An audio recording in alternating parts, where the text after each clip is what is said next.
उन्हाळा सुरू होताच सर्वांना अगदी थंडगार खाण्याची इच्छा होते।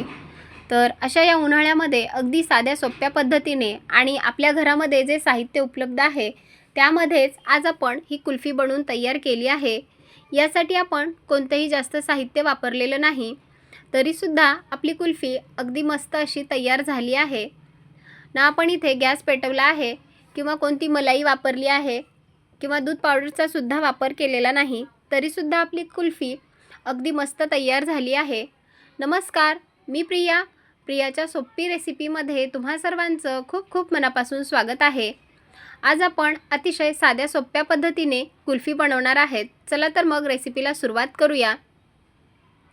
इथे मी चिकू घेतलेले आहेत, तर चिकू जे आहेत ते आपल्याला स्वच्छ पाण्याने धुवून घ्यायचे आहेत, कारण यावर बरेचसे केमिकल वगैरे असतात। तर पाण्यामध्ये आपल्याला स्वच्छ चिकू धुवून घ्यायचे आहेत।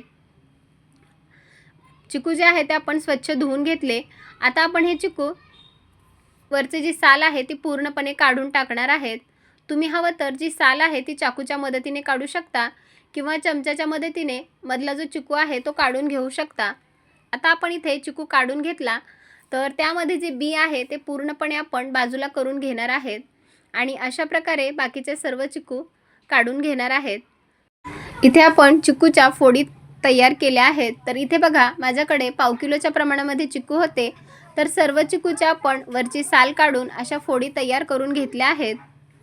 आता त्यासाठी आपण काही ड्रायफ्रूट्स वापरणार आहेत। तर ड्रायफ्रूट्स जे आहेत ते पूर्णपणे ऑप्शनल आहेत। इथे मी एक 10 ते 12 बदाम घेतले आहेत, 10 ते 12 काजू घेतले आहेत आणि एक 3 ते 4 अंजीर घेतले आहेत। अंजीरच्या ऐवजी तुम्ही इथे खजूर सुद्धा वापरू शकता।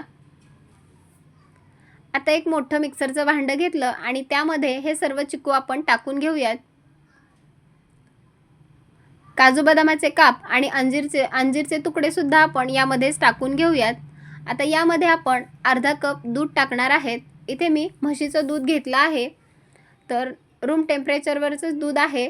तुमच्याकडे जर फुल फॅट असलेलं दूध असेल तर तुम्ही ते सुद्धा वापरू शकता किंवा मलाई असेल तर ती सुद्धा वापरू शकता। आता याचा आपल्याला एकदम स्मूथ असं बॅटर तयार करायचं आहे। इथे बघा, या चिकूचं आपण अगदी स्मूथ असं बॅटर तयार करून घेतलं आहे। बघा, आपलं बॅटर किती मस्त असं तयार झालं आहे। तर यापेक्षा जास्त आपल्याला पातळ बॅटर करायचं नाही, अगदी परफेक्ट आपलं बॅटर बनवून तयार आहे। तुम्ही जर चॅनलवर अजून नवीन असाल तर माझ्या चॅनलला प्लीज सबस्क्राईब आणि लाईक करा। आता हे आपण या कुल्फीच्या मोल्डमध्ये भरून घेऊयात। जर तुमच्याकडे असे कुल्फीचे मोल्ड नसतील तर तुम्ही स्टीलच्या ग्लासमध्ये सुद्धा भरून घेऊ शकता। माझ्याकडे हे असे कुल्फीचे मोल्ड होते, तर त्यामध्येच हे चिकूचे जे बॅटर आहे ते आपण भरून घेऊयात। बनवायला अगदी साधी सोपी पद्धत आहे। अगदी 10 ते 15 मिनिटांमध्ये घरच्या घरी आपली कुल्फी बनवून तयार होते। आता बघा, पूर्ण साच्यामध्ये आपण ही कुल्फी भरून घेतली आणि यावर आता झाकण सेट करून घेऊयात।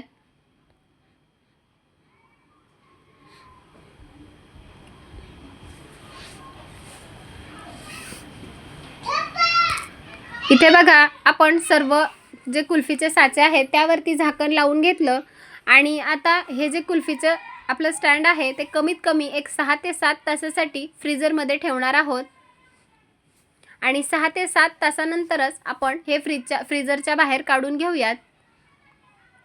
आता बघा, एक 6 ते 7 तास झालेले आहेत, तर हे जे स्टँड आहे ते आपण फ्रीजरच्या बाहेर काढून घेतलं। आता आपण ही कुल्फी बाहेर काढून घेऊयात। तर त्यासाठी आपल्याला सुरुवातीला नॉर्मल पाणी घ्यायचं आहे आणि या नॉर्मल पाण्यामध्ये हे कुल्फीचं स्टँड ठेवायचं आहे,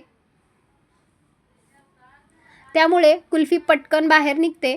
तर पाण्यामध्ये थोडंसं ढवळून घेतलं आणि आता आपण इथे कुल्फी काढून घेऊयात। एकदम जबरदस्त बघा, आपली कुल्फी किती मस्त झाली आहे। दिसायला तर खूपच छान दिसत आहे आणि खायला सुद्धा खूपच टेस्टी झाली आहे। अशा प्रकारे आपण बाकीच्या सुद्धा सर्व कुल्फी काढून घेतल्या। अगदी 10 ते 15 मिनिटांमध्ये आणि कमी साहित्यामध्ये ओरिजिनल कुल्फी बनवून तयार आहे। तर बाजारातून अगदी जास्त सुद्धा कोणतं सामान विकत आणण्याची गरज नाही, कमी साहित्यामध्ये ही कुल्फी बनवून तयार झाली आहे। तर तुम्ही सुद्धा एक वेळेस या उन्हाळ्यामध्ये अशी चिकूची कुल्फी नक्की करून बघा। आणि माझी रेसिपी तुम्हाला कशी वाटली मला नक्की कमेंट करून सांगा. व्हिडिओ जर आवडला असेल तर जास्तीत जास्त लोकांपर्यंत शेअर करा. चला तर मग पुन्हा भेटूयात अशाच एका खमंग रेसिपीसोबत. तोपर्यंत धन्यवाद आणि मस्त रहा, स्वस्त रहा आणि सगळ्यात महत्त्वाचं चांगलं चांगलं खात रहा.